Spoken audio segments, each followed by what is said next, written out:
Hello and welcome to this episode of Data Driven. This episode is entitled This, Too, Shall Pass, and it was recorded Tuesday the 8th of September in this foul year of our Lord 2020. Frank and Andy tend to wander off the old conversational trail. But you knew that already. Without further ado, here are Andy and Frank.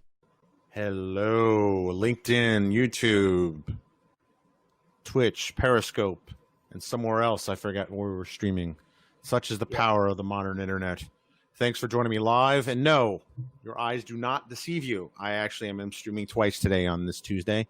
Earlier today, I had High Impact Tuesday, a new show.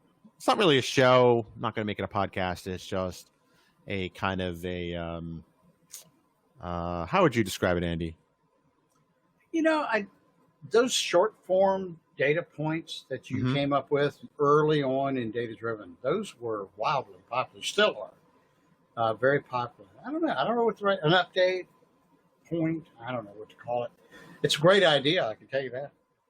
Yeah, I like it because, I blog a lot and there's a lot of news, and I think this is just a good way of explaining, I'm sure there's a number of blog posts out there where people like, why the heck did he put this on his blog?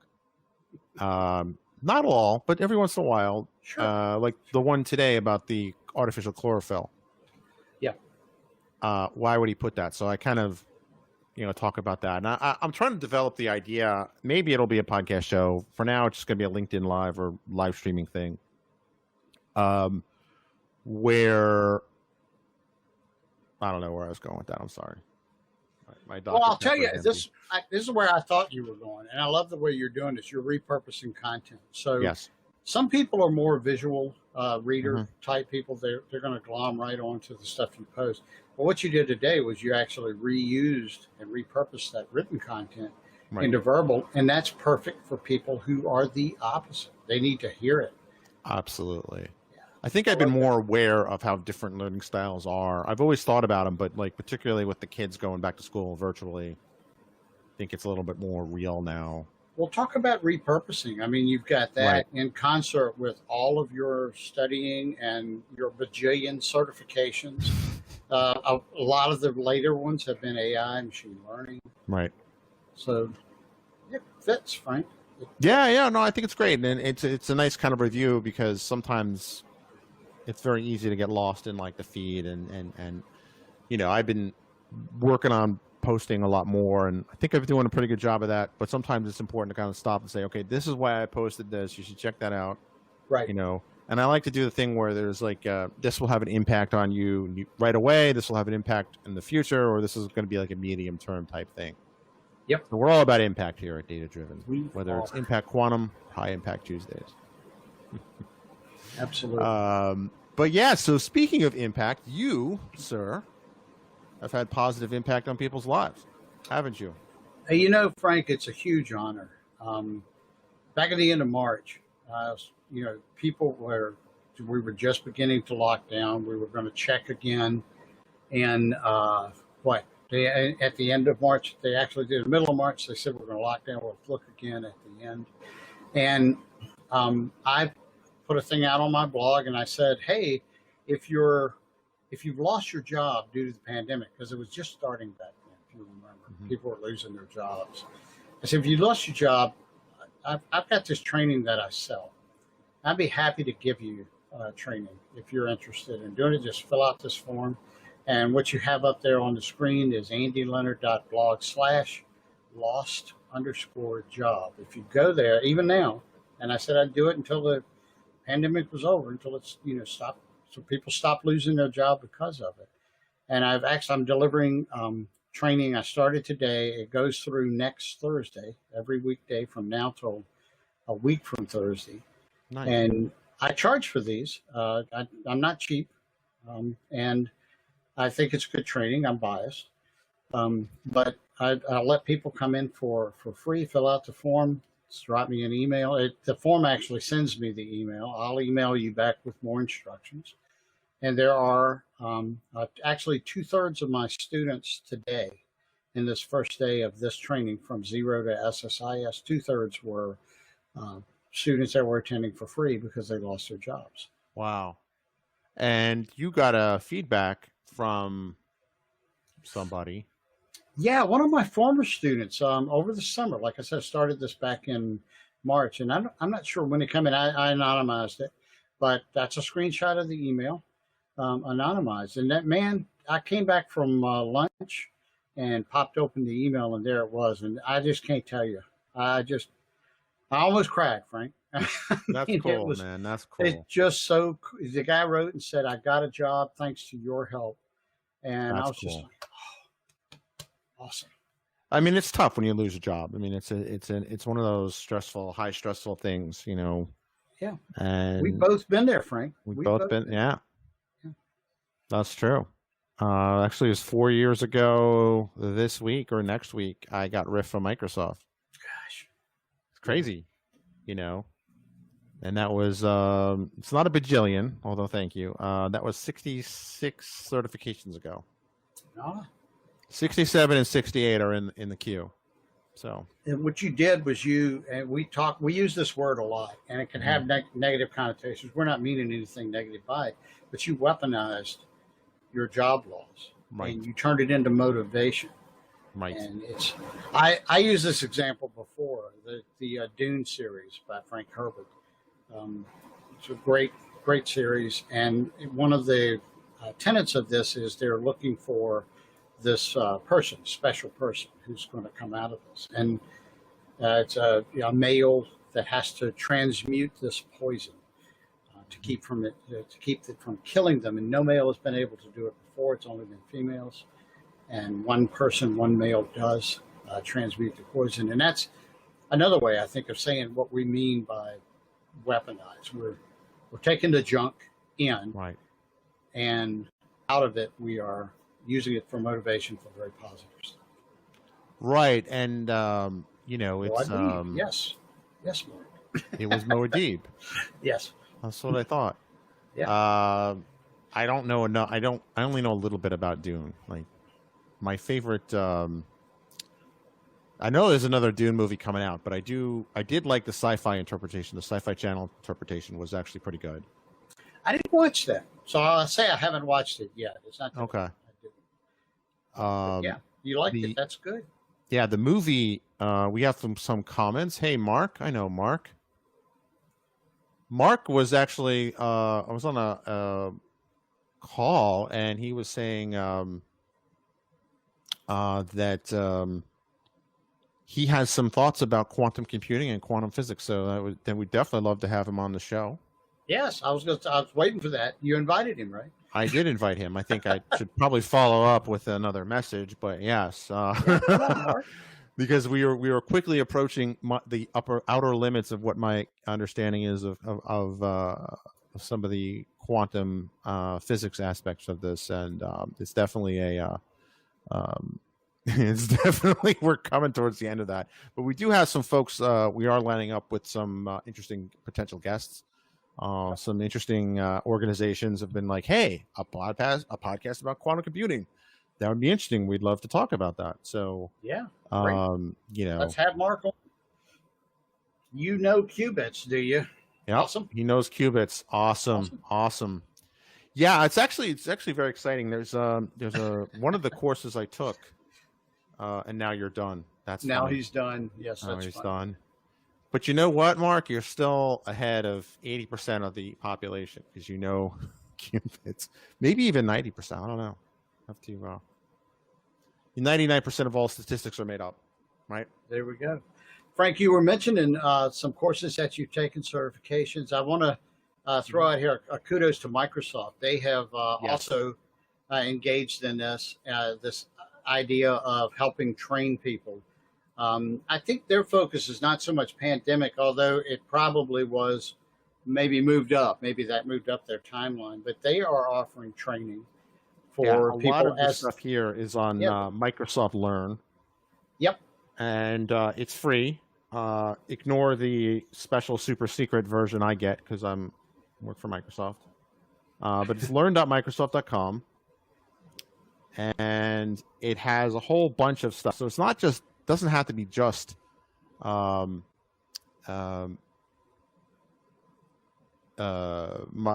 just AI or whatever. I mean, everything that we make, we have some kind of training path for it, whether it's dynamics, power platform, IoT, intelligent edge, that sort of thing. We have all of these learning paths, you know, and they help you get certified. And there's Learn TV, where they have, which I guess is kind of like a Channel 9 type thing. Nice. Yeah. Very nice. So there's a ton of resources out there, and you and I have been talking about, you know, the coming shift, and Yes, we've been talking about it for years now. At this point, isn't that crazy? For years. it is crazy. We've been More at than this 2 podcast years. thing for more than 3 years. You believe that? Yeah, more than 3. Gosh, and you know we've kind of seen it. I love if you follow Frank on TV, and I think you did a data point about the automation at Walmart, the cleaning. Yes, and we did a whole show. Actually, it was one of our first data driven episodes on that we actually live streamed first. Yeah, I think you're right. I think And we were was talking about that. the 3 R's. Was it retail, retooling, and robotics, or something like that? Something like that. Yeah. And we had both seen the Walmart robot. The one at the farmer Walmart had one of those cleaning robots, as did the one up there in Maryland, which is interesting. We're usually behind the times down here, Frank.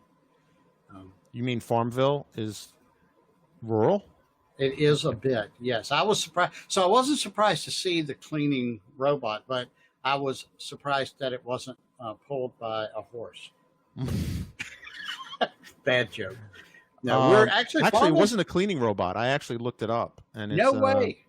Yeah, it's it has a bunch of cameras on it, and the cameras were to check the shelves and see if things are out of place. No way. Okay, That's what it was for. Yeah, which is clever, particularly in a pandemic. I think the pandemic is going to accelerate robotics and because if you don't have to touch it, if a person doesn't have to touch it, I think people are going to be a lot more comfortable with it. That's an interesting thought. Yeah, I agree with you. You know. Yeah. And what is the URL to Learn TV? Let's find out. Should I look this up, because you've got a lot of other stuff? I always have a lot of stuff going on. Apparently, it's docs.microsoft.com/en-us/learn/TV. That's what. Although I imagine this part here is probably dependent on your locale. So.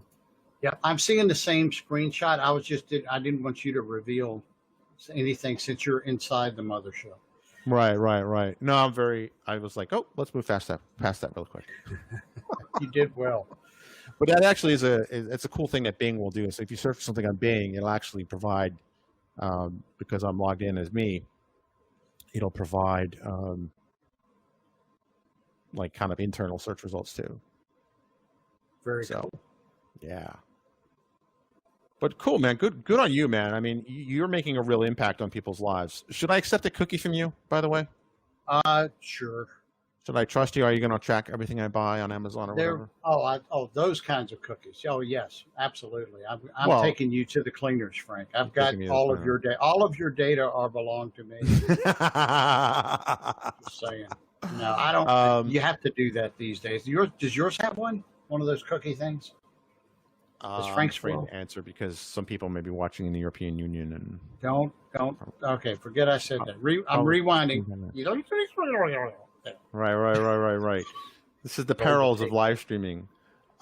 Here's an actual comment. Good comment. All our comments are good, but Mark pointed out that yes, pandemic has changed work forever. Many jobs won't come back, and many others will change into new things. You know, it's funny. It's funny he mentions that because do you know what Royal Farms is? Or is that just like a northern? They're not even in Northern Virginia, to my knowledge. I think it's just like a Philly area, Delaware area. I haven't heard of it, but what is Royal Farms? So, so if you don't get the reference, all your base will belong to us. It's probably one of the world's first memes out there. But before I go down that rabbit hole, I will go down another rabbit hole. Yeah, talk to me about Royal Farms. So I'll do Royal Farms. The Royal Farms is it's a convenience store, right? Kind of like 7-Eleven, Wawa, Sheetz, Quick Check, that sort of thing. And this one's based out of they're based out of Delaware, right, basically, and they kind of I think there's an arena there, the sports arena called Royal Farms Arena in Baltimore. So like Okay. they're really big, and I tell you, man, they have the best fried chicken you wouldn't believe. I haven't Well, tried. Mark just said that Western fries. Yeah, I haven't tried that. I unfortunately I do keto, so I may be a while before I try the Western fries. But Yeah. their coffee is real good, and they actually sell Krispy Kreme donuts, and I think those are keto. Krispy Krispy Kreme Kreme. donuts. I think so. Oh, if only, if only they're not. I'm trying to help. Frank. Well, I actually, that understand. may not be helping, depending on. But anyway, they But- got a lot of good food. But the reason why I point this out, I don't know if it's on their website, but it turns out they weren't always a convenience store. They started yeah, the fried chicken is, even though technically speaking the fried chicken is not keto, I will stop the Just diet. take the skin off, Frank. Take the Oh skin. yeah, off. that's a good idea. I didn't Yeah. do that. So there's a sign, and I took a picture of it, and I was going to do a data point about it. I just haven't gotten to it yet. They have a whole sign of their history, and basically they were a dairy farm. No way. They were a Hence data. the name. What do you say? I said, hence the name, Royal Farms. Yeah, so they were a dairy farm, and there was this whole thing about how they used to be like the they had a sorry, my wife's messaging me about who's picking up the kids. So bear with me.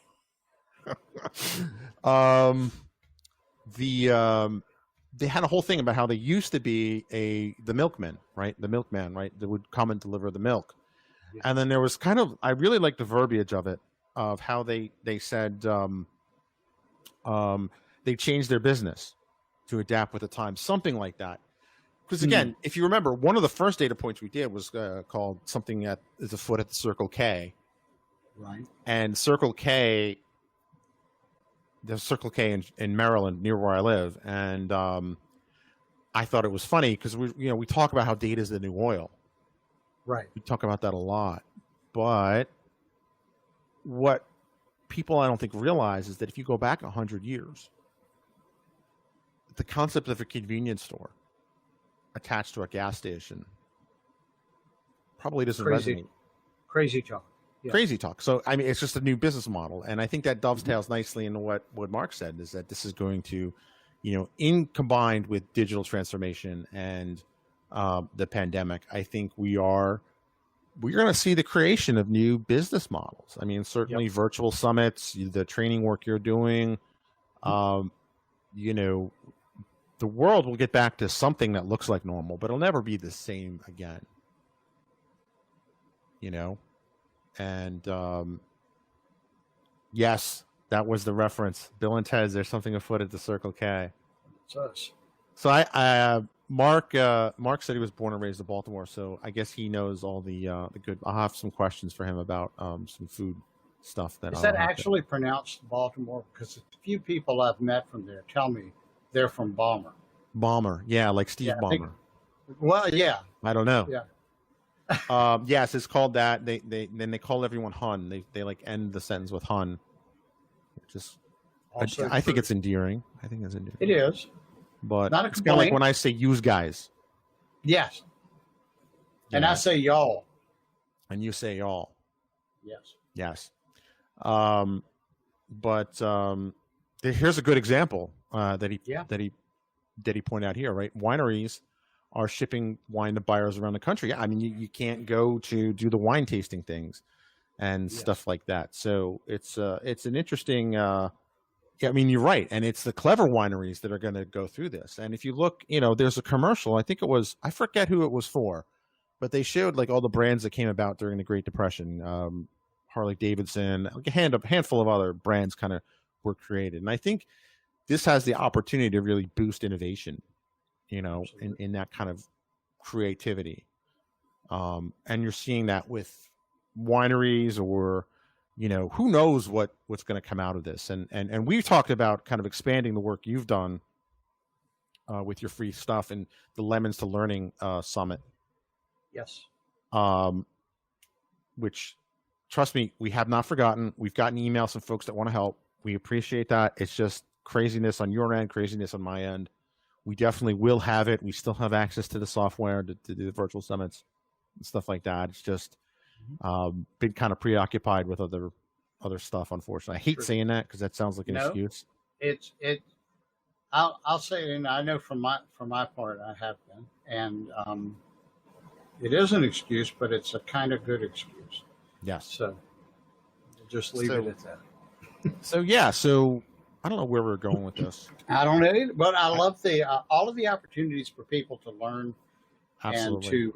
And to score training for free or little, very little, and there's just tons of opportunity out there. And now, I think it's coinciding with a lot of people having some time that they can invest in it for better or worse reasons.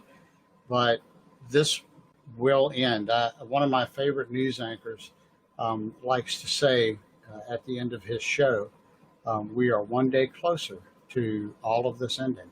Right. Well, I think he's right. I think to what my my grandmother used to say, this too shall pass. I mean, it's yes.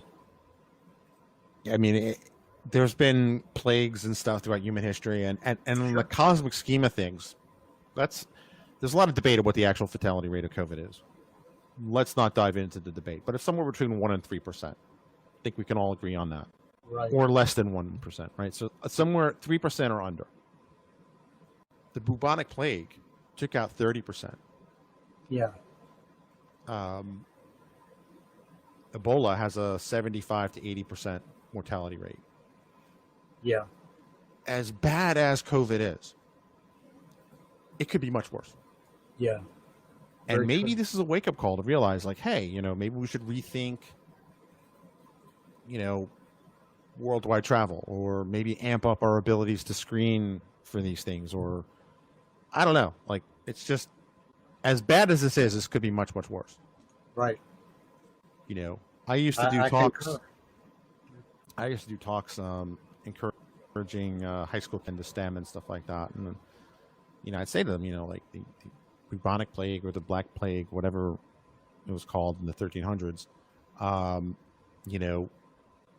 took out 1/3 the population. Some places it was more, but let's just say it's 1/3. That means look to the left of you and look to the right of you. One of you ain't going to make it. Yeah. So true. And I know that sounds morbid, but this sort of thing happens throughout history. Again and again. And I mean, like Mark said, this is small potatoes. I mean, there's a meme going around where it shows it's from the 10 Commandments movie, and it's like Ramses laughs at you for just complaining about one plague. I saw that. And hey, Yasmin, I see you're online. How things are going? Well, yeah, it takes a while to get used to wearing the mask. Yeah. One day we'll all look back and laugh at it. But today ain't the day. Today is not the day. That's true. But Very true. Yeah, and he brings out this interesting point, right? Like, I hope if nothing else comes out of this, we really rethink the supply chain. Yeah.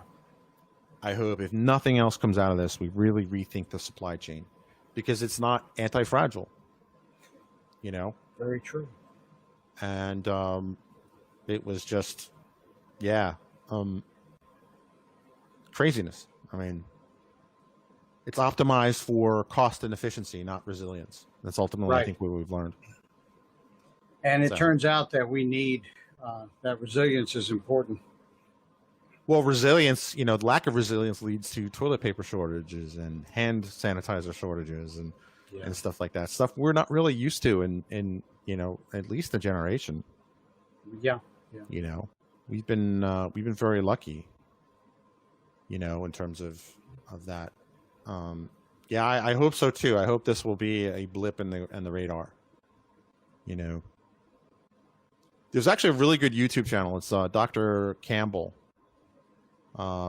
He's a British doctor who's been really spot on about kind of predicting this and how this will go and stuff like that. And he's been optimistic lately, so that brings my blood pressure down a bit.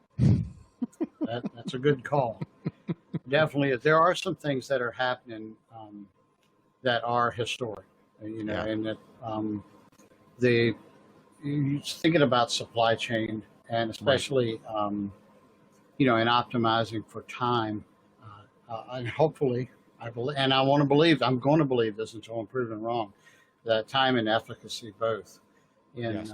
in vaccine development.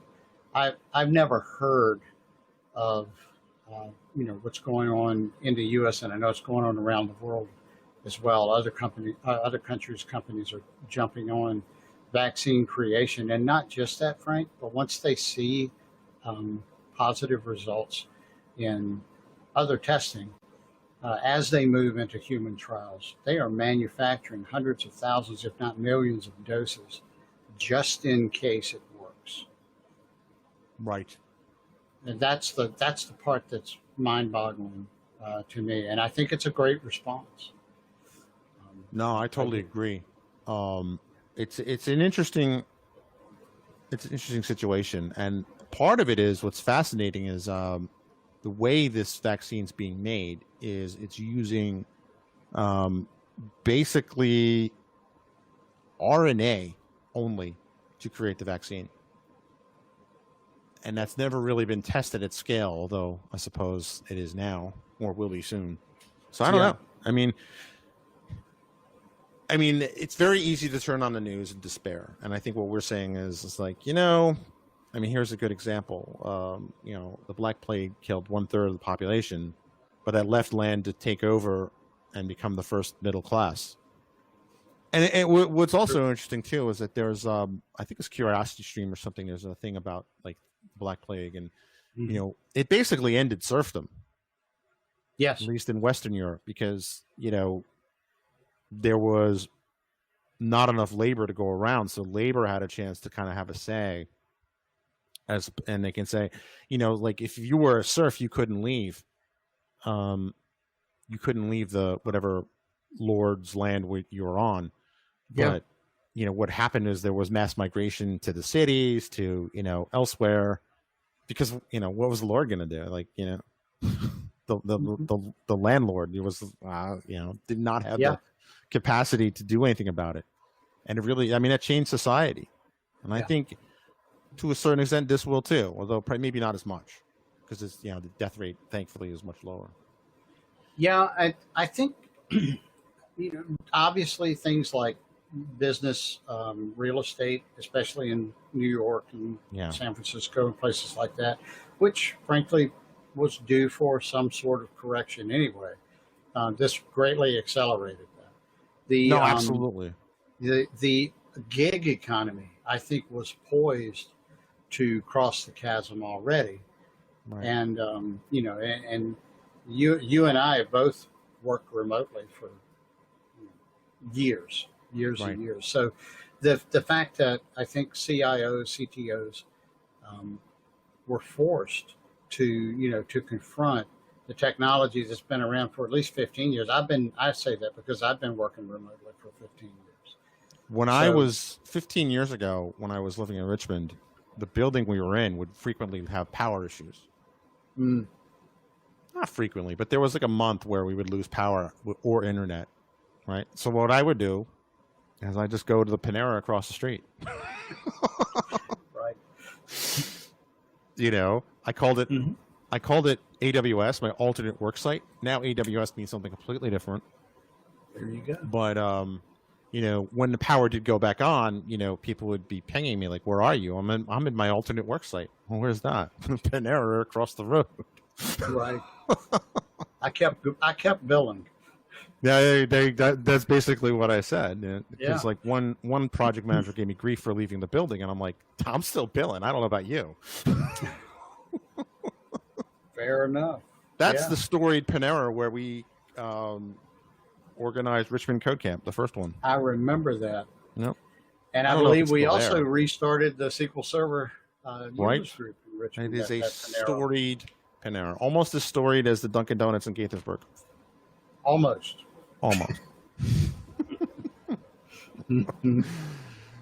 Mark also points out that AI and ML can be used to test mutations along with high-performance compute as well. Yeah, this is interesting because this is the first plague of the data era, and we're seeing kind of that, in terms of debate over the veracity of the data, but that's a conversation for another day. Right. But I think what's more important in my mind, what's more critical is the ability to analyze all of this, analyze all this data, and the genomics type work that Lynn, one of our former guests, is really into. Yep. I think there's enormous, potential there. And we haven't heard from Lynn. I'm assuming she's very busy right now with all of this going on. So I definitely would love to have her back on the show and see if she's done anything COVID related and kind of see where that landed. I can reach out. I Yeah. can reach out and see what she's up to, and we're acquaintances / friends. Yeah, we And, should also have Kim Schmitz up to submission. I think my former business partner, Kim.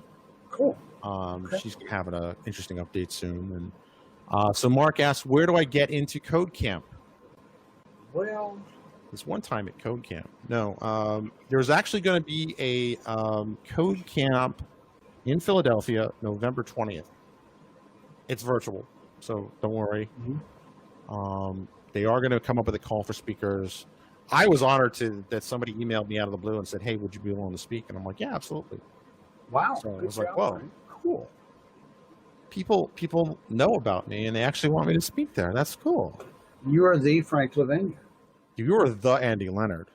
On more than one internal call, it's come up like there's like an internal Teams channel. Don't want to reveal too much, but it's basically folks up and down the Northeast said something about, if you're looking for information on Azure Data Factory, you got to check out Andy Leonard's stuff. And a bunch of people, wrote on there like, oh wow, yeah, he has this blog too. And I piped in. I was like, yeah, he's got a podcast. His co-host is a little bit of a jerk, but the podcast. That is not true. It's always weird when I hear you shared that with me earlier, and I always have the same reaction. I'm like, I've been stuck in here with me for 57 years, and I am not impressed. It's just I like to write, Frank, and you're the same way. You enjoy posting and putting stuff out, and you're not doing it. I mean, you collect metrics on it and stuff like that, but it's more reactive than it is proactive, and it is a little bit of incentive. Don't get me wrong, and I'm the same way. Right. To especially when you get an email like the one. That was cool. That was a cool email. Yeah. And for those of you just joining, Andy offered a bunch of free training for folks who lost their job because of COVID, and the short of it is that this one gentleman found a job. I'm sure more people have found jobs, but you've been getting feedback and stuff like that because it's an important time to retool. Absolutely. The job market is not going to look the same post-COVID than it did pre-COVID. Yeah.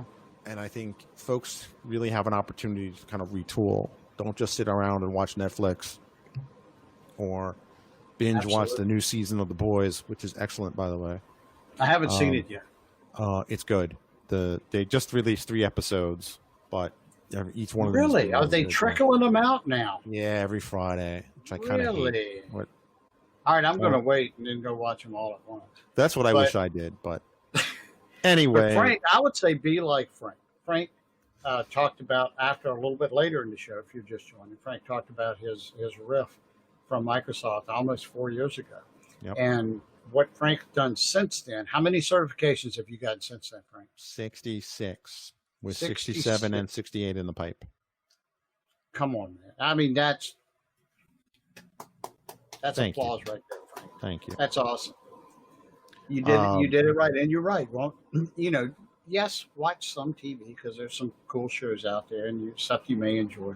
Do other stuff, but don't just try and entertain yourself through this. This is an awesome opportunity to do all of the things. All of the things. So I want to address Mark's comment there, like dinosaurs, learn from dinosaurs, adapt and embrace change. Some dinosaurs did survive the dinosaur apocalypse. They're called birds now, right? Like, but we've got a bearded dragon downstairs. Look at that. There you go, Frank. There's Frank Lavinia's book. 10 years ago, I was the Silverlight guru. That would not pay the bills today, I assure you.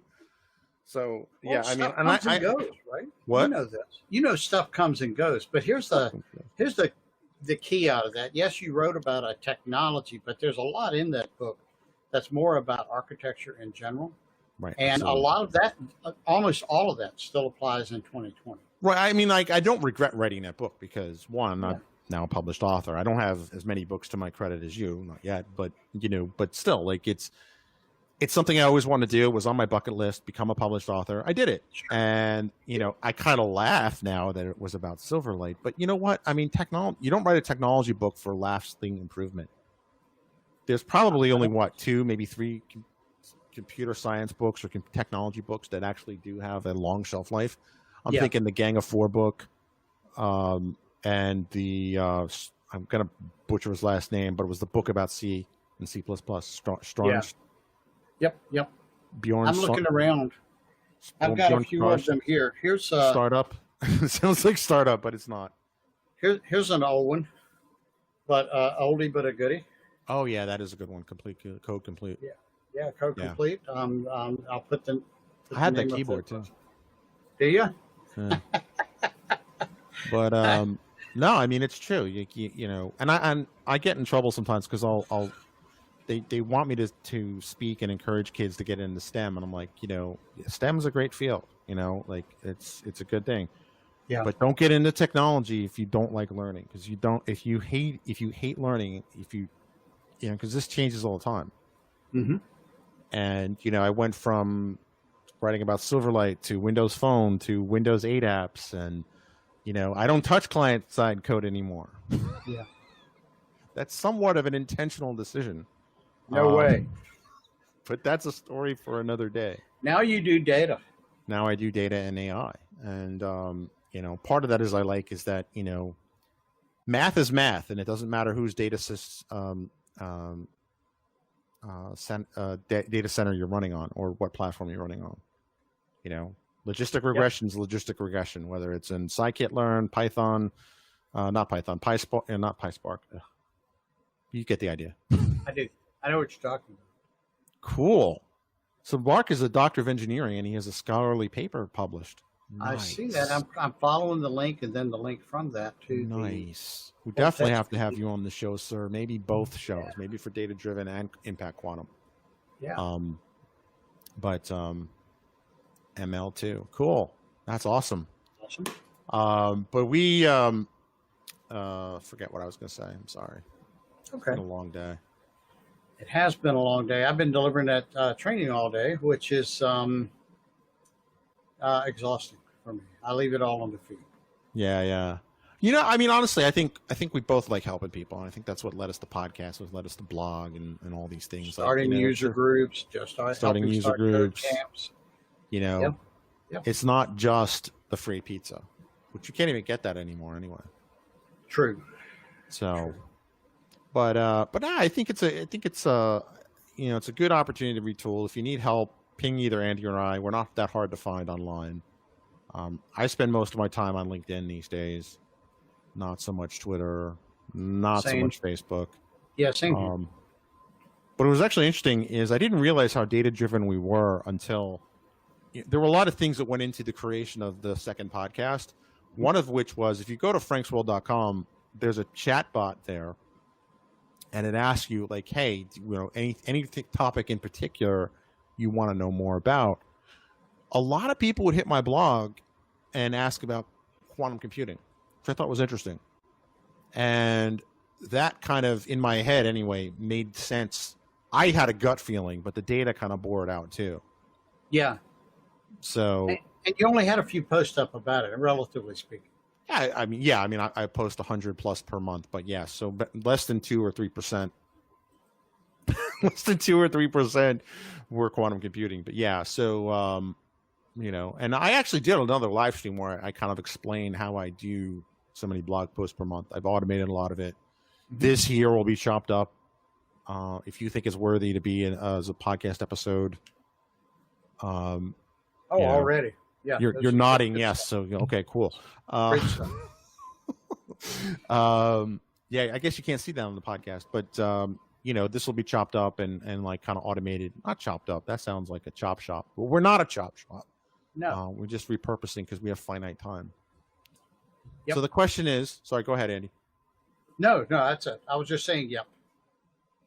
But Mark did ask, what code will peeps learn in November? So Code Camp is all over the map. You could probably speak at it too, honestly, Mark. Code Camp is kind of like, it's a free organized conference, a bit like Azure Data Fest, if you're familiar with that. It's essentially what Data Fest was trying to replicate in just a more of a pure data format. If you're familiar with that. So if you're not familiar with that, Code Camp is kind of like this movement where, you had a community-led event. It used to be everywhere. It used to be the hot thing, but it's kind of fragmented. There are still big code camps that happen, South Florida, Philadelphia, New England, I know for sure, and Silicon Valley Code Camp as well. Obviously, now that they're all virtual. I mean, you and I used to travel, to like regional ones, Yep. I would come down to Richmond after I moved out. I would go to the New Jersey Code Camp. You went to the New York City Code Camp, right? I think so. And Dublin Code Camp, or was that SQL Saturday? So that was a SQL Saturday. Okay. Yeah, which is kind of like a code camp. It's a similar format, free, and open, but it was focused on all things SQL Server. Right. More of those, but yep, code camps are all over, and I want to say the last one I spoke at may have been Raleigh. Raleigh still has them. Yeah, they used to be really big, but they've changed formats because to be a code camp, you have to adhere to a certain list of things. Some people like that list. Some people wanted to change it. So yeah, can you come to learn scripting or basics of code? Absolutely. I don't know what the schedule is. I'll have to connect you with the organizers of the Philly one. I know that they used to be held back in the before time. They used to be held in Microsoft offices very commonly. Reston, Philly, the New England one as well. Yep. So philly.net.org. Yep. Philly.net.org. Seems to have some of those. It looks like they've got. I just searched for Philadelphia Code Camp, and I see a meetup 2020.1 that is talking about Philadelphia Code Camp 2020.1. It looks like that was the last one that they had. Philly Code Camp, the Philly.net folks have really they do a lot of streaming, even before the COVID pandemic.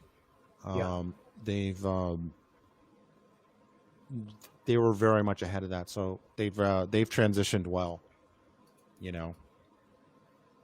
Yep, and it's a strong community leadership there. Definitely. No, absolutely. Philly might have been the one that's a 2-day. Philly in New England, it was like a 2-day type thing. People would camp in a parking lot back in the day, in the before time. I caught that earlier. Yeah, I heard that this weekend. It was like in the before time. That's a good way to say that. Yeah, I can see that. Because there's going to be two aspects of this, right? There's going to be, eventually the pandemic will end. And there's going to be a time when it's safe, and then there's going to be a time when most people will feel safe again. Those are two different timescales. Yes. How different they are, well, we'll find out. Yeah. I would imagine a vaccine that's been successfully tested and is reliable will probably go a long way. But, you think about the youth. I mean, my grandmother would have been, a child during this, and she always had a thing about like germs and washing stuff and cleaning stuff down. Like, now I think I know how that came about. And we're going to be that generation for the next few decades. Right. Us and our children and children's children. Yeah. Well, I mean, was it Yasmin earlier commented that she doesn't like wearing a mask, but like, there's some kids, like, somebody I used to work with was saying that her toddler, like, when as soon as they say, hey, we're going out, she runs and grabs a mask. Like, so to her, it's going out requires a mask. Just an interesting data point, if you will. It is, and I don't know if you've done this or not, Frank. But I'll see snippets of video online, and it'll be of crowds, and I'll look at my reaction is you're too close, and Right. nobody's wearing a mask. Which, Or like you watch like old TV shows where they're all in a restaurant or whatever. I'm like, oh my God, who would do that? yeah, we notice it because Right. we've changed already. Right. No, that's So true. what's the what comes from here? I don't know the answer to that. Right. I do know that it will be different from what it is now. People talking about a new normal. Yeah. I I hope we get to a new normal, and that There's sounds always a really new normal. pessimistic, isn't it, Frank? There's always a new normal. There's always a new normal. You think back to 9/11, True. right? And Very the anniversary of that is on Friday. And for those of you who don't know, I was across the street when the South Tower fell. Yeah. Right. And the world of traveling on airplanes was very different before that too. True. You know, if humanity and civilization has taught us anything, it's like we're very adaptable. That is true, and I'm sure we will adapt to this as well. Whatever the new normal is, we will get Right. there. But it's going to be interesting, I think, to see how this shakes out. And as Mark pointed out about the Black Plague spawning the middle class, who Right. knows? We may end up with yet another economic class or two. Right.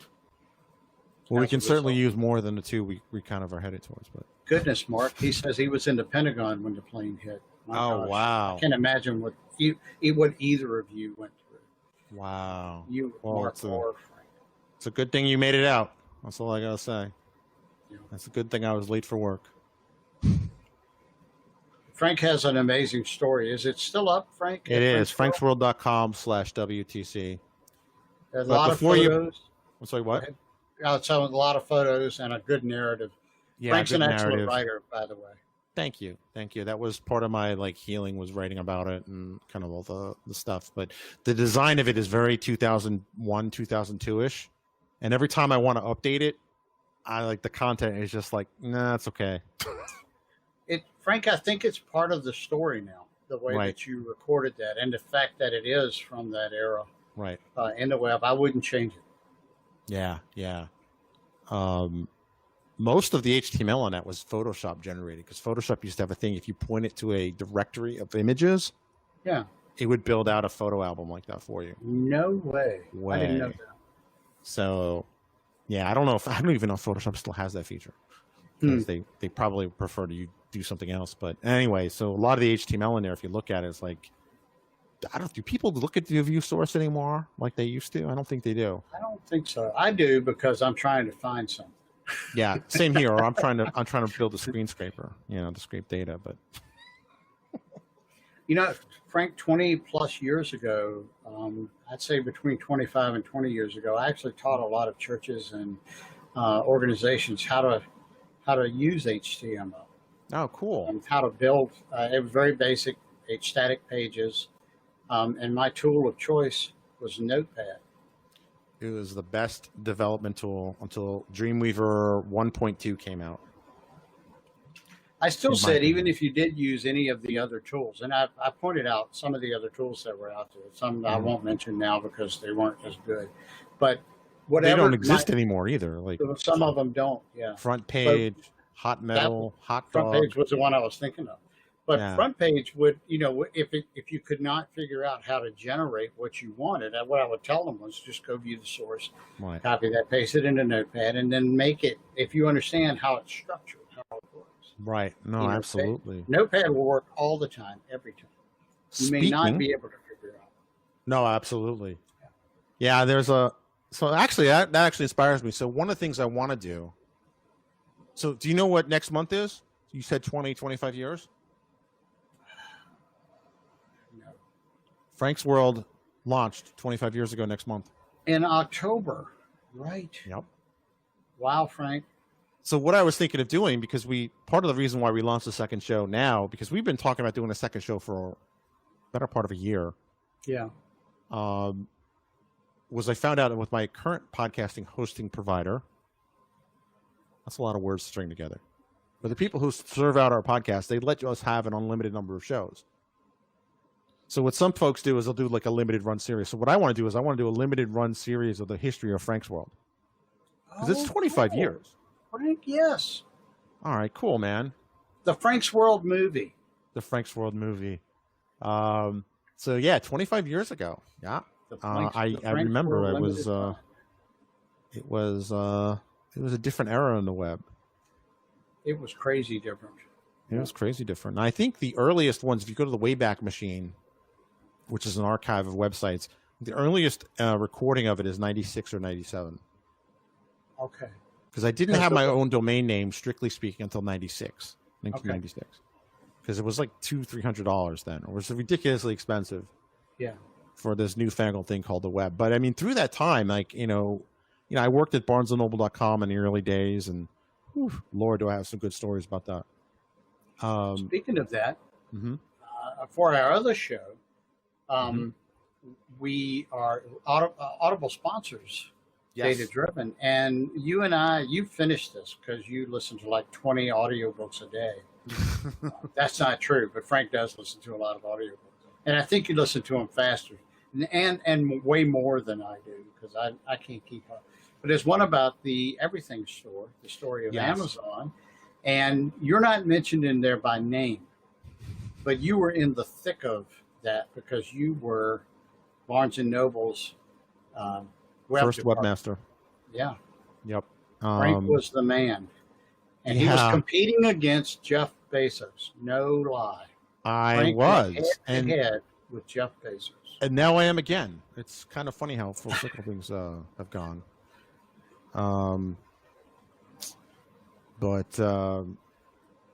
Yeah, that'll be a story. Maybe that'll be a teaser for the Frank's World 25th anniversary one, because some of the things, some of the things that happened in there are some of the people mentioned in the book by name called me out and said I didn't know what I was doing, because we were supposed to launch in 1996. Oh wow! And through a series of funny coincidences, the leadership, who is mentioned in the book by name of Barnes & Noble, basically decided to postpone the launch. And there was a very tense meeting where I was like, we can't miss this holiday season. If we miss this holiday season, we're not going to have mindshare. Mindshare was a relatively new word back then, right? Right. A relatively new concept. And they basically, the guy mentioned in the book told me I didn't know what the bleep I was talking about, and I should stick to computers and let him sell the books. How'd that work out for him, Frank? I'm not one to gloat, but somebody's worth $200 billion and someone's not. There's history, that. I think, has spoken, has sided with me. I agree. So Mark says he has to take off. See you, Thanks, Mark. Thank Thanks you. for joining. Thanks for watching live. Great comments. comments. Get you on the show. Yes. All right. So I have to jet. But thanks for watching. And as always, thanks for listening to Data Driven. Go to thedatadrivenbook.com. You can listen to that book for free. They are a sponsor of the show. They'll kick us back a little bit of money. Helps us finance some of our bigger dreams and projects to help you and other people learn data science and AI. Yep. All right. Thanks, everyone. Any parting thoughts, Andy? Nope. Thanks for listening to the Data Driven podcast. Visit us on the web at datadriven.tv and be sure to like us on Facebook. Bonus points to you if you caught the Hunter Thompson reference in my intro.